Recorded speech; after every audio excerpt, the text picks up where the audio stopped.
Good morning. This is episode 8 of the Weird, Wild, and Wonderful Illinois podcast. I'm Miranda Bailey Peets. I'm the communications director for the Illinois State Historical Society. And today we are joined by Candace Summers. She is the senior education director at the Mclean County History Museum in Mclean County. So thank you for joining us. Thanks for having me. Just off the bat, for people that might not be very geography minded. Where is McLean County and what cities does it encompass? So McLean County is kind of in the heart of central Illinois. Our county seat is Bloomington, Illinois. So if you've driven Interstate 55, you will go right by Bloomington Normal, which are the two largest cities in the county. Hmm. Um, Chicago and Alton Railroad, which today we lovingly know as Amtrak, goes Yes. right through Bloomington Normal as well. Hmm.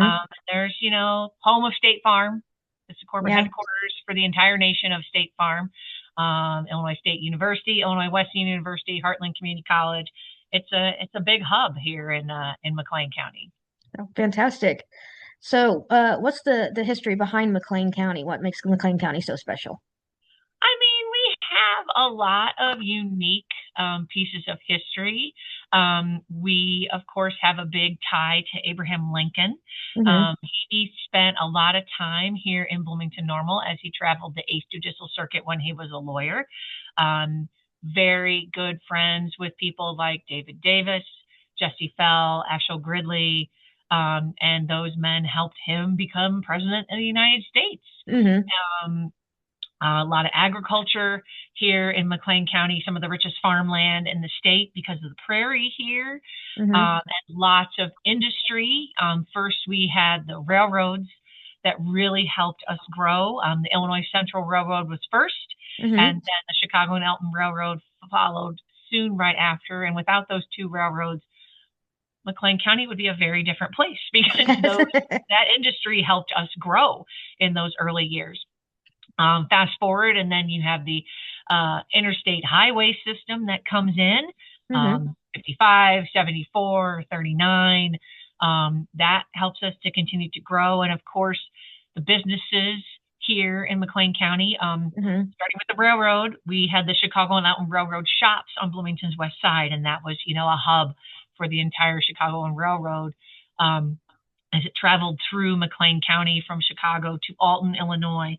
Hmm. Um, they manufactured railroad cars here and did engine work, employed thousands of men in Bloomington Normal and the surrounding area. Um, Fast forward to Illinois State Normal University, as it was known back then, the Uh-huh. Teachers College, founded in 1857 and put us on the map for teacher education. I still believe that a good portion of Illinois teachers do get their teaching degrees from Illinois State University. I Hmm. can't remember the exact like one in one in whatever Yeah. number, but it's a high number. I'm a ISU alum myself, not a teacher, Hmm. educator from the history department there. Hmm. And of course, moving forward, we have State Farm, grew and blossomed here. Major medical centers like St. Joe's and Carl Bromen and just Country Financial Hmm. here as well. Central Illinois Regional Airport. And now we have Rivian, who's a big boom. Hmm. Um, Kind of in my mind, they are the Chicago and Alton Railroad shops of today because they employ Okay. thousands of people, not just in Bloomington Normal, but the entire region. Hmm. I live near Clinton, Illinois, and there's people that drive up from there every day to go to work. So a lot of industry and innovation has happened in Bloomington Normal and McLean County Hmm. that has impacted, and not just in Bloomington Normal. We have Funk Seeds. Hmm. That they were an innovator in agriculture, of course, well beloved by people in this parts. Funk's syrup I is love Funk's amazing. Grove. Yes, I really Funk's do. Grove is beautiful, and their syrup is amazing, and they're currently tapping, and I can't wait to get my first bottle of the year. So Oh, fantastic. Yeah, it is getting to be maple syrup time, isn't it? it is. So there's a lot of history here in McLean County, and so many stories that could be told. Mhm. So, what would be some interesting things about McLean County that people might not know about that um, would be surprising, I guess? I that some people, they hear of Illinois as the land of Lincoln, but I don't Hmm. think a lot of people really truly understand Lincoln's connection here in Hmm. Bloomington Normal, because of him traveling the Eighth Judicial Circuit, which was twice a year. He would come in the Hmm. spring and in the fall. He spent outside of his home in Springfield. Hmm. Bloomington Normal was the place he spent the most time outside of Springfield. So he Okay. made friends with a lot of people here, and he had an impact on us, just as people in McLean County had an impact on him. Hmm. Um, and if it wasn't for folks in McLean County, like I mentioned, Davy Davis, Jesse Fell, Ashel Gridley, Leonard Sweat, they Hmm. all worked hard to get Lincoln the nomination for president in the 1860 election. And he helped a lot of people locally with their legal work. And he cared deeply about this area of Illinois, kind of Hmm. a home away from home for him. And when he was assassinated in 1865, the people mourned him like they mourned a brother who Hmm. had passed away. He was a son of Bloomington in their mind. And 2 days, I believe it was 2 days after his assassination, they had a massive public indignation meeting right Okay. around the courthouse square, which an indignation meeting is where people come together and they share their anger, their frustration, their sadness publicly with each Hmm. other.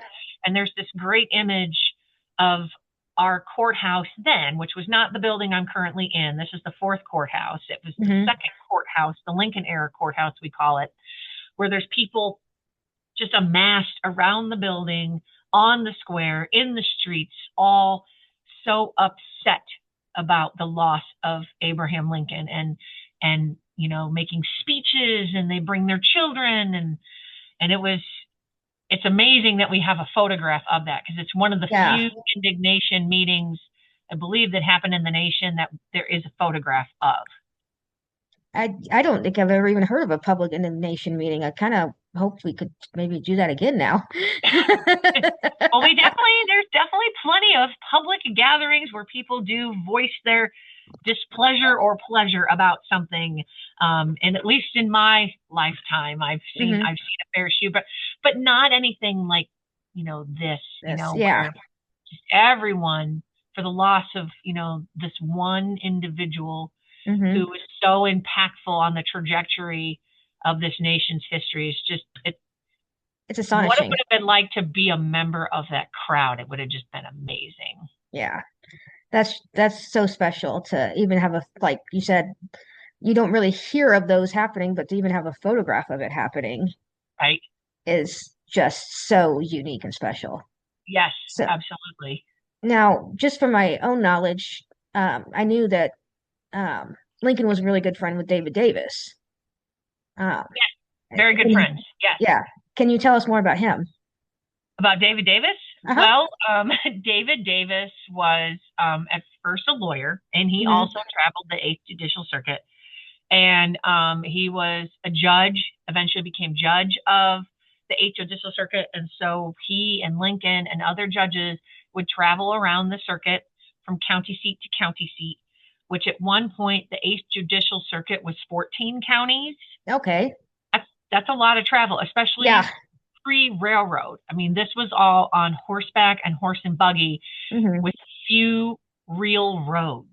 And Hmm. so if you can imagine these two guys, Davis, who was a rather large man, Hmm. for the time period, in his buggy, and Lincoln on his horse, and just, going from county seat to county seat, and they would, spend time there. And some counties had better accommodations than others. I will put it Hmm. that way. Excuse me. Um, and there's documentation about what they thought of their accommodations sometimes, and what the food was like. Hmm. trying to remember. There was a hotel west of here, and the name's escaping me right now, but or Mm-hmm. a boarding house, and Lincoln and Davis stayed there, and they kind of referred to the food as like swill and slop. Okay. And oftentimes, I mean, it's terrible food, just terrible food. Yeah, it's terrible. Oftentimes, you know, these two men or other lawyers, they had to share a bed because there were Mm-hmm. very few accommodations in these, cramped and crowded hotels and boarding houses. And so in their letters, they would talk about these things, and you don't think about how you think of these men as these prominent men, these Mm-hmm. big historic figures, but you don't think of them, riding around on the circuit, not bathing every day Yeah. in poor hotel accommodations with poor food sometimes, you know, Yeah. and when the weather gets warm, there's mosquitoes. You have to worry about malaria and fording rivers, and I mean, and then when the railroad came about, that at Oh. least connected them to some of the major cities, so it eliminated some of the horseback riding and Mm-hmm. carriage riding. So it would have been interesting to see, just to see these guys, going around, again, you just think they're these mythical figures that we've built Mm-hmm. up in history, and you don't think of them as average everyday people, or how David Davis would write back to his wife how he missed her. Mm-hmm. Um, there was one, and the date escapes me, but he was out riding the circuit while his wife Sarah was pregnant a few times, and Uh-huh. so how challenging that was for him to be away from her. One of the times, because the childbirth had been really hard, and one of the children, passed away.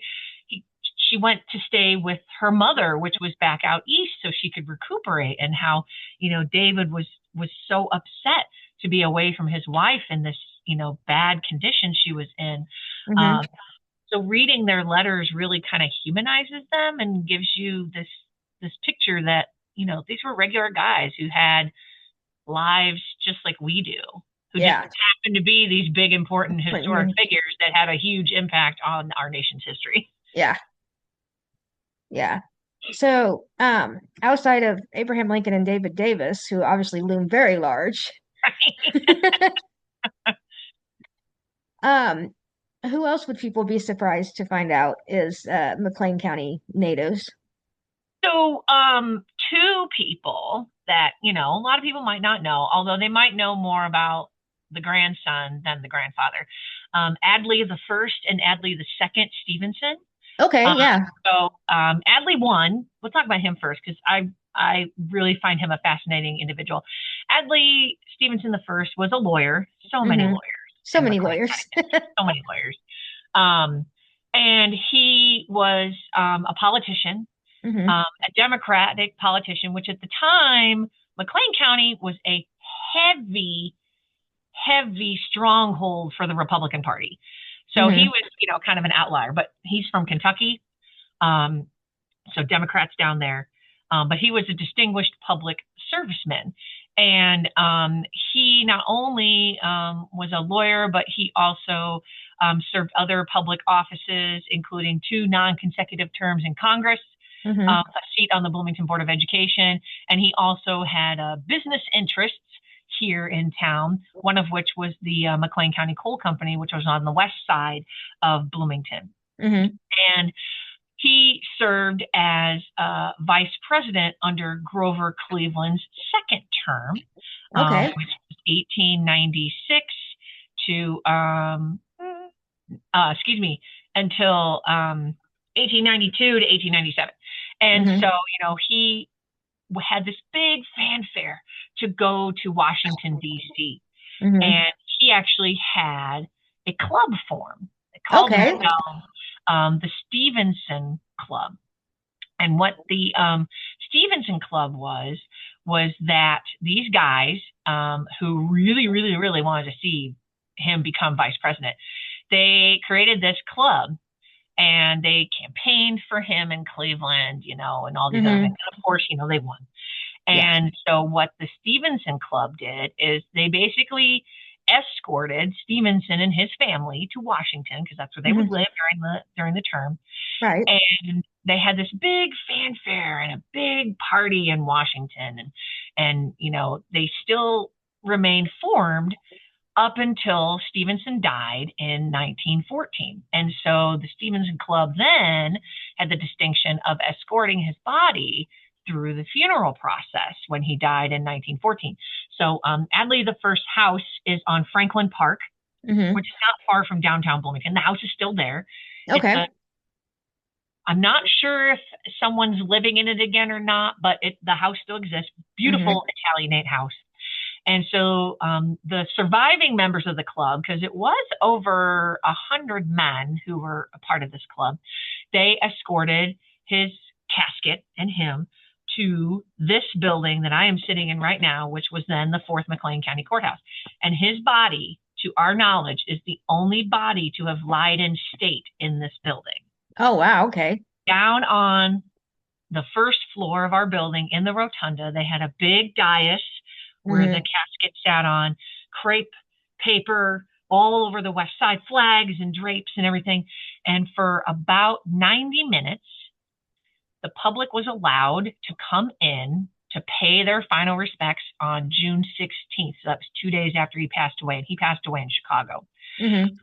And so about I think they estimated something like 7,000 people Oh, came wow. through Yeah. our building, and they would have entered the east side of our building, which was our main entrance when this was a courthouse, gone up the stairs, gone across to where his casket was, and then exited out the west doors.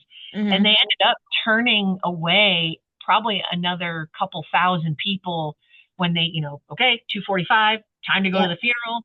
So then Hmm. they escorted his body to the funeral, to the church, which was Second Presbyterian Church, just a couple blocks away. And then the Stevenson Escort Club continued from the church to Evergreen Memorial Cemetery, which at that time was known as Bloomington Cemetery, where he is Hmm. laid to rest in the Stevenson family plot. Um, so it's one of those weird, interesting little tidbits. Nobody thinks that you would have a big politician lying in state in the county Exactly. courthouse in Bloomington. Yeah. Like you hear about it in Washington, D.C. or Hmm. Springfield, but Yeah. not little old Bloomington, Illinois. Now, Hmm. fast forward to his grandson, Adley the Second, which Adley the Second's dad was Lewis. Lewis was Adley the First's son. Interesting why he never chose to name his son Adley, but Yeah.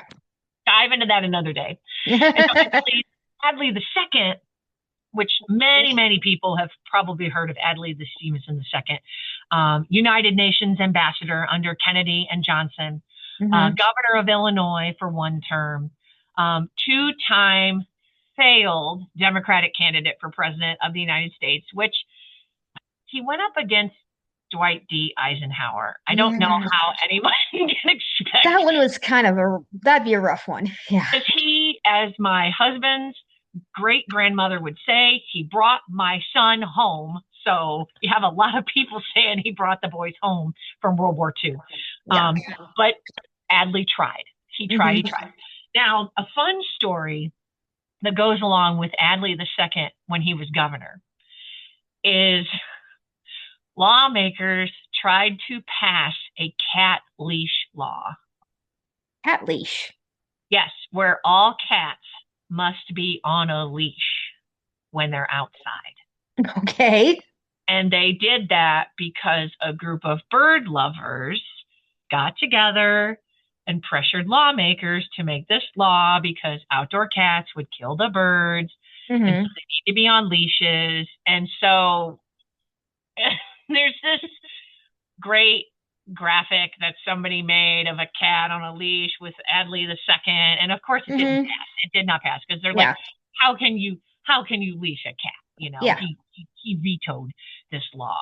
Um, it's yeah, that's one of those funny, very interesting little things. Like now, I know there are cats that like leashes. But Yeah, I feel not like the vast mostly. majority of cats, especially outdoor cats that are Yeah, naturally outdoor, they would not want to be on a leash. I know no, my cats would not want to be on a leash. They'd look at me no. and go, "You are crazy." Same here. Same here. And So, Adley the second, he is also buried in Evergreen Memorial Cemetery here in Bloomington, and lots of people come to look at their graves, Adley one and Adley two, and lots of other well-known local folks in Bloomington Normal that are buried in what is the most historic cemetery in Bloomington. mhm. Um, so many stories from out in that cemetery. Oh my Yeah. gosh. Speaking of the Stevensons, just because I happen to absolutely adore the show, um, McLean Stevenson is from Bloomington as well, isn't he? Yes, and that is a cousin of Adley. I Yes, believe so. Yeah, yes, that's a cousin of Adley. I'm pretty sure that's cousins. Yes, yeah. And so he's obviously we all know him as in MASH, yes, Colonel but Blake, not and buried here. I think he's out in California in Hollywood somewhere. yeah, probably. But yeah, I was like, you were talking about the Stevensons, and I was like, wait a minute, McLean Stevenson, and Yep. is he named after McLean County? Yes. I wondered. 'Cause I was like, the name. He's born in McLean County. He's named Yep. McLean. So, yep. Mm, yep. That he is 100%. Yes. Fantastic. Fantastic. So looking at the vast, like obviously there's so much history there in McLean County. What are some of those myths or things that people like you always hear about that you're just like, no, that didn't really happen here, or that didn't quite happen the way you think, or it really wasn't that big of a deal, or it was a bigger deal than you think? So, one of the biggest myths is when you're driving on Interstate 55, whether it's north or south, Hmm. you'll go past Towanda, Illinois, which is just past Normal, Illinois. And there's a large mansion, large Hmm. house right off the interstate. You can't miss it when you glance at it. And it's called Towanda Duncan Manor. Uh-huh. And at once upon a time, it was called Towanda Meadows, and it was owned by a man named William Duncan, who was a livestock dealer. I believe he came up from Kentucky as well, and he moved up here, I think, about in 1864. But the house was not built until 1866, give or take. I don't know who started the rumor, but it's been there forever. But this house was not a stop on the Underground Railroad. And I believe it's because there's some kind of like basement room that had kind of a hidden door. And we Hmm. all know that any mansion that has a hidden compartment door that leads somewhere that has to be part of the Underground Railroad, but it is not because the house was built after the Civil War. So definitely not a stop on the Underground Man, Railroad. railroad. Gorgeous mansion that a number of years ago a family purchased. They've been rehabbing it. It's beautiful. The mansion in 2007 was on Landmarks Illinois' most endangered list Hmm. because it was in such terrible disrepair and vandalized. And fortunately, the family came in and started a restoration work. I mean, they moved into the house when there was no functioning plumbing. Oh wow, that's I know, but commitment. they've turned it into an event space, and they do all sorts of activities out there, all for preservation of this house. So, fortunate that we have beautiful Duncan Manor, but not a Hmm. stop on the Not a Underground Railroad. stop on the Underground Railroad. Absolutely not. No, it is not. I've also we also hear so there are large steam tunnels and water mains under Hmm. the streets of downtown Bloomington. Okay. They do not lead to the old jail. That is not how they transferred prisoners to and from the courthouse to the jail. That nope, not right. Hmm. It's also there are no coal mine tunnels under downtown. The coal mines were much further west of downtown Bloomington. Hmm. Uh, and generally that's kind of where the railroad tracks are on the west side. But the steam tunnels truly were steam tunnels. Hmm. Workers would go in them when they needed to do work. The water mains had water in them, and that's all they functioned for. There was no nefarious transporting people, no coal tunnels under downtown. I every now and then I'm like, oh, I hear people talk about, what if the tunnels collapse from the coal mines? And I'm like, those coal mines are hundreds of feet below Yeah. Bloomington, but also they're not downtown. Yeah. Nope, nope, nope. Um, so Ugh. those are a couple of the stories. We also, which there's a marker to this urban legend, which is hilarious because the marker's on our property and it's simply not true. On the west side of our building is a marker that proclaims that Bloomington, Illinois was the site of the first brick pavement in the United States. Okay. That is not true. That's not true. I believe, because I looked it up once and I'm pretty sure it was somewhere out east in one of the big cities out there. I can't remember off the top of my head, but we did not have the first brick pavement. And I know where that myth stems from is we did have a lot of brick makers here Hmm. in town. And I'm pretty sure, and his name, Napoleon Heifer, was the one who had a brick factory, and it might have been under him when he was mayor that that marker went in. So might be a little self promotion there with Yeah. brick making and the touting of that. I mean, we had brick streaks, just not the first ones. Yeah. No, no, no, no, no. So yeah, there's kind of, fun ones like Hmm. that, and every now and then somebody will crop up. Well, did you know? Did you know? No, I do know, and that's not That's not true. that's not That's true. not true. That's not true. There's so many urban legends that we constantly have to dispel. There's a whole document here at the museum for staff to refer to. In case somebody mentions it's like, no, that's actually not true. Sounds like a possible book in the making, The Urban Legends of McLean County. Very well could. Or, like the ghost of Angie Milner at Milner Library over at Illinois State University. So Angie Milner was the first librarian, the first full-time permanent librarian at Illinois State Normal University back then. It was Hmm. around 1890 or 91 when she started. And the legend is, which you'll still hear people to this day, which, there definitely could be a grain of truth in it. If you're I was in Williams Hall, which once upon a time was the library at Hmm. Milner, and they also used to have the ISU archives there, and they have a large collection of books that were from Angie's time. Hmm. And so I'd hear people talk about, because those books are there, like her spirit follows them. And, Oh yeah. I will give them credit. Williams Hall, because there was just the archives in there at one point, is darn spooky at night. And you'd hear noises.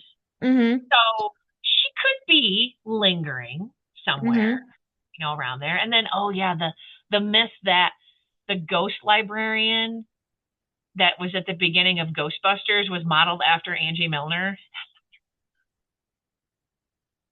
Never heard of that one. Oh yeah, that one. That I've heard of that one a few times. But yeah, to my knowledge, there is no Angie's not Angie's not with her books. Yeah, she's not hanging around watching her No, books. not hanging No. around with the books. Eh. So, what would be something people would be surprised to learn about McLean County?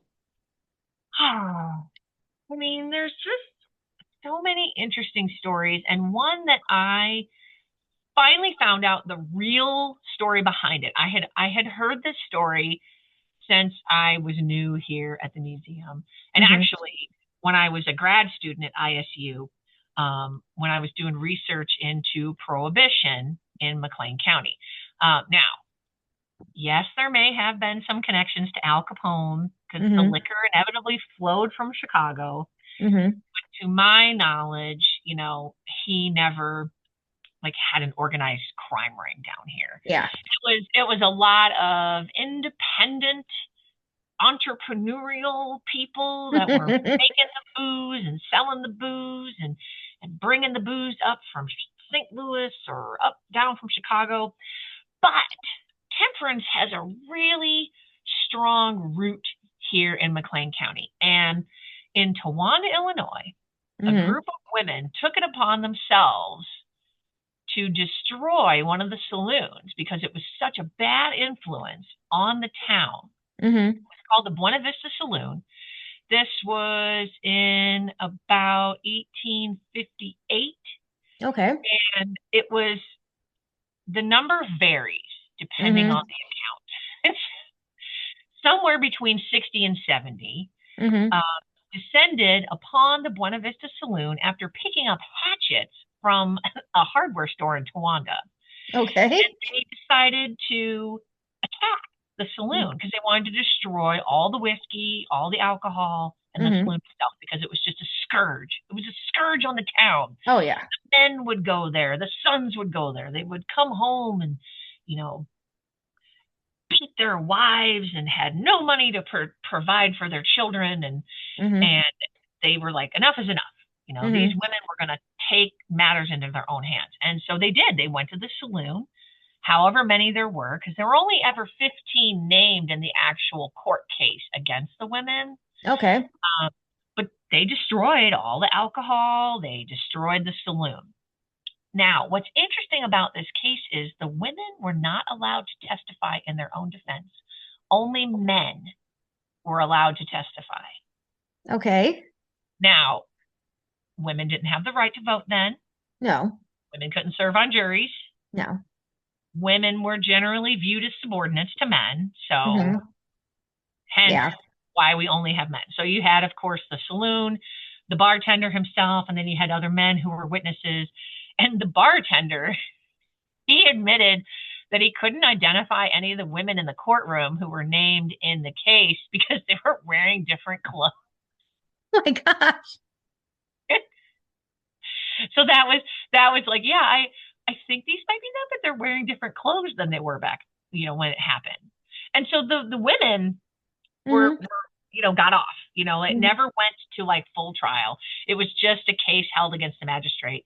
And even though the magistrate agreed, with getting rid of the liquor and things like that, he's like, I agree what the women did was wrong, but I also agree with getting rid of the liquor, but there's no credible evidence that can say that these women were the women who did this deed. And so the Mm-hmm. women, got to go free. But the interesting thing was is they let the women leave the trial before the case had been decided because they wanted to make sure they could get home on the evening train, the last train out of Nice. town. So, and so it's just a fascinating, like little Towanda, Illinois. The village of Mm-hmm. Towanda, Illinois had, their version of Carrie Nation, the axe Yeah. wielding woman right Uh-huh. there in town. And it's just one of those interesting little tidbit stories that you can find all throughout, McLean County history from all the communities that are in our county. Mm-hmm. So, and now I will say this is more of like a personal interest of mine too, but I know there's a lot of ethnic groups that moved into McLean County, but especially the Irish were a big group. Yes. Yes. And so obviously we're coming into March as Irish History Month. So what would be something that people might not know about the Irish community there in McLean County? I don't know a whole lot about our Irish community. But I do know a lot of them, made up a lot of workers at the Chicago Knowlton Railroad. They had a vibrant and thriving community here in Bloomington Normal. And, came over like many Irish settlers due to the potato famine. Mm-hmm. Um, One woman in particular, Georgina Trotter, who her family was wealthy Protestant, not Catholic, like many Yeah. Irish, came. Mm-hmm. And while her family was not starving due Mm-hmm. to the potato famine, because their tenants were, Mm-hmm. they then decided to come over here for better economic opportunity because, their farms were failing because the people were starving and their tenants were leaving. And so the whole family, just picked up and came over here to settle in McLean County. And Georgina, her she was a businesswoman. Her and her two of her brothers owned a lumber yard over on the west side of Bloomington. Mm-hmm. And she was actually a very shrewd businesswoman. Um, Men would seek her out, seek out her advice. And when her brother John died, who was the older of them, he left everything to her, not their other brother. I think his name was James, but left things to Georgina, left the business to Georgina, so for her to take care of. And Yeah. Georgina also was the first woman locally to serve on the Board of Education. Okay. So she, along with the first one of the first female superintendents in the nation, Hmm. Sarah Raymond Fitzwilliam, who was the first female superintendent of the Bloomington Board of Education. They were a dynamic duo that made the schools better, eliminated the school district's debt, um, clamped down on corporal punishment. They improved the education curriculum. Hmm. They did a lot for Bloomington schools, at a time when women had very limited voting rights. Hmm. At that time, eventually women, could vote for local issues like people on school boards, but those two women were elected and appointed at a time when women couldn't vote, period, in Hmm. normal. And so her family was very prominent Irish immigrants, but not the traditional famine immigrants that people think of, Right. destitute. Her family had money when they settled here in Mclean County. So, alrighty. Well, if people are interested in coming to the McLean County Museum, how can they find you and how can they get a hold of you? Absolutely. So you can visit our website, which is www.mchistory.org, Hmm. mchistory.org, and you can find out more about us, more about our exhibits, and all of our upcoming programming. You can Hmm. also find us on Facebook and Instagram. Hmm. We have a really big series of programs coming up in honor of America 250, which is called Democracy Dialogues. And what Okay. that is, it is a four-part series where we are gathering together to explore language that was used in the Declaration of Independence. So I'll take, for example, life and liberty, Hmm. what that meant then, why it was used in the Constitution. We'll have a constitutional scholar explain that language to us to give context, and then we break Hmm. into small group discussion where we talk about what that language means to us today, how it's impacted our lives and history. And so we'll be discussing different parts of the Declaration of Independence, different language, each of those four sessions. And if you go to our website, mchistory.org/America250, you can find more info about the series and all of our upcoming America 250 events. Okay, fantastic. And how can they find you if they want to come visit the museum in person? We are located in downtown Bloomington in the old McLean County Courthouse, 200 North Main Street. We're open Monday through Saturday, Hmm. uh, 9 a.m. to 5 p.m. with extended hours on Tuesdays till 8 p.m. And Tuesdays are our free days, so we're free all day long. If you come on a regular admission day, it's $10 for adults, $8 for those over 65, and children of all ages are free, which includes college students. You can flash your ID and you get Oh, in for nice. free. Yeah, so we have a lot of great exhibits, our permanent exhibits. Obviously, we have an exhibit about the asbestos tragedy here in Mclean County, which on Bloomington's west side, ironically, at the old Chicago Norton Railroad shops, Hmm. they opened an asbestos plant by Okay. UNARCO. And I like to help people understand by drawing the comparison with the radium girls. Hmm. What happened to those women similarly happened with the workers at UNARCO, but with asbestos. And the Okay. company covered it up for many, many years. Many lawsuits happened. And so this tells that story of the workers and the cover up and the damage the company did. And Hmm. then we also have a current rotunda display where we honor 20 individuals from the Black community for Black History Month. And so you can Hmm. learn more about it at our website, mchistory.org. Okay, great. Well, thank you, Joyce, so much for joining us. Thank you for having me.